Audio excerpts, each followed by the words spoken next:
Uno, dos, tres. Buenos días, compañeros. Título de nuestra exposición es ¿qué criterios hay que tener en cuenta para elegir las variedades al enseñar en una clase de L? Cuando vamos a enseñar el español como lengua extranjera, pues como profesores debemos de cuestionarnos qué variedad del español vamos a enseñar, ¿sí? Y para esto, en primera instancia, hay que tener un conocimiento acerca de nuestra lengua hispana. Y porque de esto depende, por ejemplo, qué rasgos podemos incluir o excluir dentro del corpus de contenidos lingüísticos que le brindemos a nuestros alumnos como herramientas de aprendizaje. Siguiente.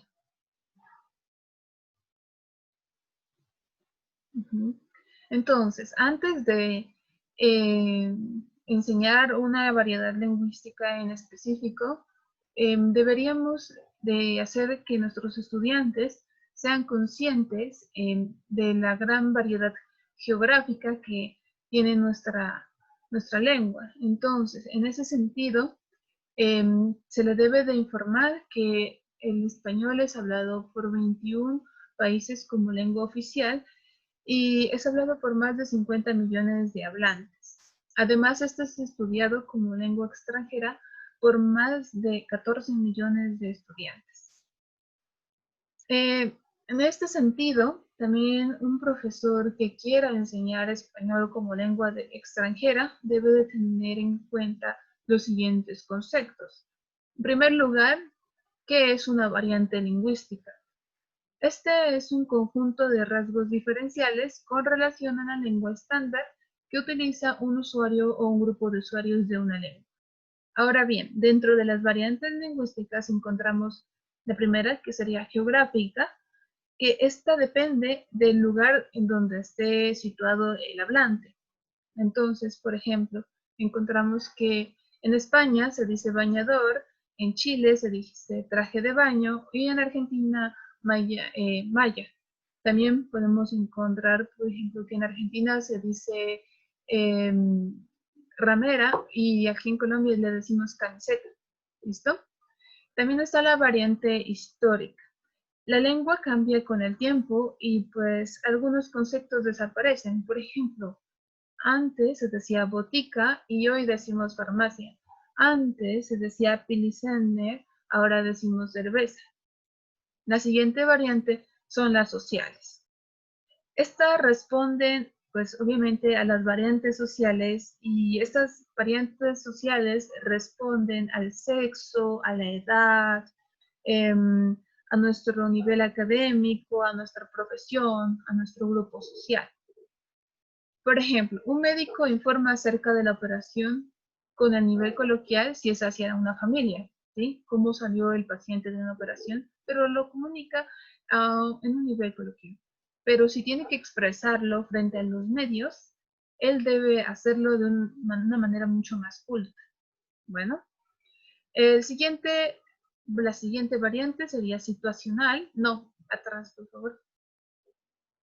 Sería la situacional o situacionales. Estas dependen de la intencionalidad y de la naturaleza del receptor. También estas variantes están en función de la situación comunicativa y del modo del modo de expresión escogida por el hablante. Por ejemplo, aquí podemos encontrar que una chica no le expresa a su madre de la misma manera que, por ejemplo, terminó con su novio a expresar eso con un amigo o una amiga. Por ejemplo, con nuestra madre decimos, madre, he terminado con mi novio. Ya, nada más. Pero si ya estamos con un amigo, decimos, Willy, ese mentiroso me ha dejado por otra. O sea, tenemos un poquito más de confianza. ¿Listo? Siguiente.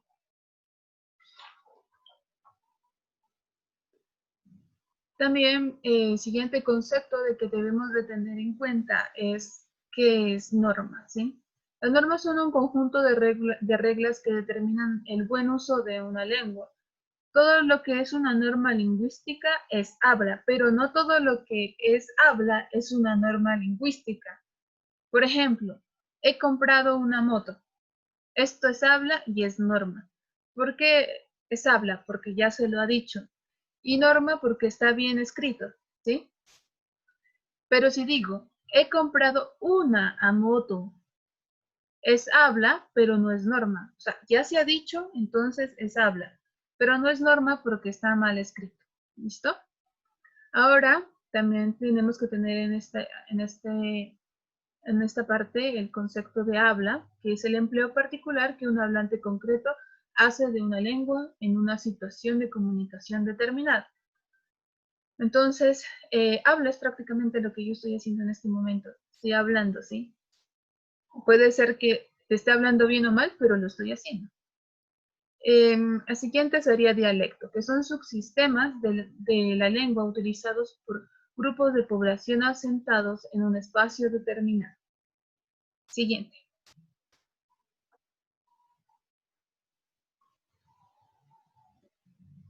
Bueno, esta parte me parece muy interesante y debemos de tenerla muy en cuenta, y es que el español estándar o internacional, ¿listo? Es la variedad de una lengua por razones sociales, políticas y culturales que se considera más prestigiosa y funciona como referencia para con la comunidad de hablantes. ¿Qué pasa en este punto? El, el este diccionario, este español estándar, más bien este español estándar busca seleccionar como las palabras o las expresiones que más utilizamos nosotros los hispanohablantes para poderle enseñar a nuestros estudiantes eh, adaptarse a mayores situaciones comunicativas, ¿sí? Y a mayores situaciones comunicativas se refiere pues que se va a encontrar con más hablantes de distintos dialectos. ¿Qué pasa? Se dice que nosotros debemos de empezar enseñando un español estándar, ¿sí? Aún a pesar de que no tenga en cuenta las necesidades del estudiante, se debe de empezar por el español estándar, porque es el que más se entiende, digámoslo así. Pero además de eso, también no debemos de echar de lado, digamos así, o dejar de lado como el resto de variedades lingüísticas que hay. Por ese motivo, pues se recomienda que el profesor, por ejemplo, haga uso de voces hispanas que están disponibles en el Centro Cervantes. Este es como es un catálogo de muestras audiovisuales de las variedades del español de todo el mundo. En, Son muestras acompañadas de transcripciones de textos, además de información gráfica y textual.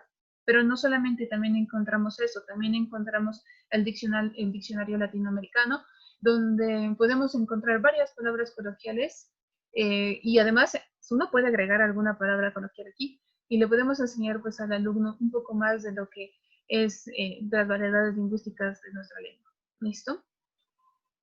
Siguiente.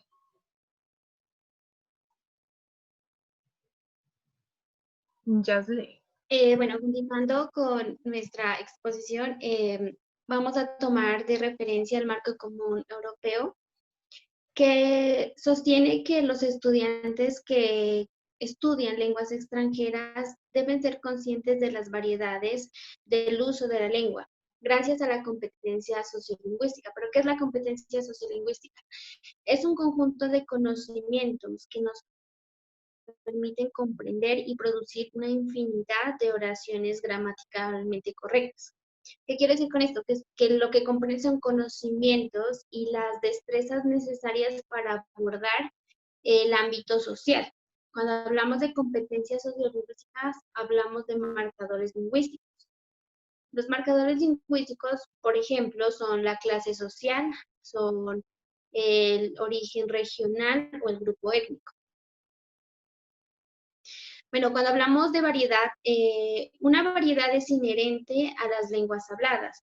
Por ejemplo, una lengua que no tenga variables es una lengua sin uso, es una lengua muerta, es una lengua artificial.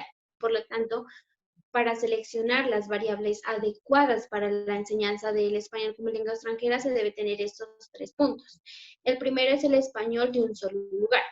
Por ejemplo, el español del Caribe de Colombia para una clase de español de Cartagena de Indias. En el segundo aspecto tenemos el español de cada zona principal, el español de Bogotá para Colombia y el español de Castilla para España. Y para finalizar tenemos el español panhispánico o estándar. Como sabemos que el español estándar se lo define como una variable de referencia y que nos representa lo correcto y lo oculto a la hora de hablar. Para seleccionar las variables, tenemos que tener muy en cuenta estos factores que son muy indispensables. La principal es los intereses y necesidades de los estudiantes. ¿Qué quiero decir con esto? Que las variables deben guiarse en función al contexto de aprendizaje, a los intereses de los estudiantes, así como también de las circunstancias personales y sociales de cada estudiante. En el segundo tenemos el territorio donde se llevará a cabo las clases. En el tercero, el contexto de enseñanza. ¿Qué quiero decir? Que la variable no solo debe apuntar a seguir las reglas gramaticales del sistema, sino que debe ajustarse a los presupuestos culturales y las normas de cada sociedad en donde la lengua está en uso. También tenemos el modelo elegido, por supuesto, y los materiales. Otro punto clave aquí es que el profesor debe enseñar los rasgos lingüísticos de cada país. Por ejemplo, cuando nosotros estamos enseñando los pronombres personales, llega el pronombre vosotros con sus correspondientes conjunciones. Esta es la segunda persona del plural. Nosotros tenemos que remarcar que este pronombre no se usa en Latinoamérica, sino que en gran parte de España. Es muy importante que el docente indique a los estudiantes que hay diferentes rasgos lingüísticos propios de cada ciudad o país. Para finalizar, nosotros seleccionamos las competencias del docente. Nosotros sabemos que el docente tiene que ser el guía en este proceso, por lo tanto señalamos características que son muy importantes. La primera es organizar situaciones de aprendizaje. El profesor debe adaptarse para poder ejercer su profesión y así impartir conocimiento a los estudiantes. Segundo, tenemos evaluar el aprendizaje y la actuación del alumno. La evaluación es parte de la educación, por lo tanto, una evaluación continua muestra qué logros se cumplieron y qué falencias se presentaron a lo largo del aprendizaje. Es importante la evaluación. Como tercero tenemos implicar a los estudiantes en el control de su aprendizaje. No solo el docente debe enseñar a los estudiantes las reglas gramaticales, la pronunciación, sino también debe enseñarles a ser autodidactas, ¿sí? A que ellos mismos construyan su aprendizaje fuera de clases. Como cuarto tenemos facilitar la comunicación intercultural. Cuando aprendemos un idioma no solo estamos aprendiendo cómo se pronuncia, cómo se escribe, sino la cultura de las personas, sus creencias y sus vivencias. Quinto, desarrollarse profesionalmente como profesor de la institución, ser muy activo, ¿cierto? Que sepa organizar su tiempo, que sepa organizar talleres, actividades que involucre toda la institución o la academia. Sexto, gestionar sentimientos y emociones en el desempeño de su trabajo. Por supuesto, no somos una máquina que impartimos conocimientos, sino que también enseñamos y educamos a personas que se van a desarrollar en el campo laboral y personal. Séptimo, participar activamente en la institución. Y octavo, servirse de las TICs para el desempeño de su trabajo. El Internet es fundamental para la práctica. Por supuesto, el profesor debe apoyarse en este recurso tan magnífico que contamos en nuestra era y así ayudar a los alumnos a afianzar sus conocimientos. Bueno, eso es todo, compañeros. Cualquier duda, por favor, no teman preguntarnos. Muchas gracias. Gracias.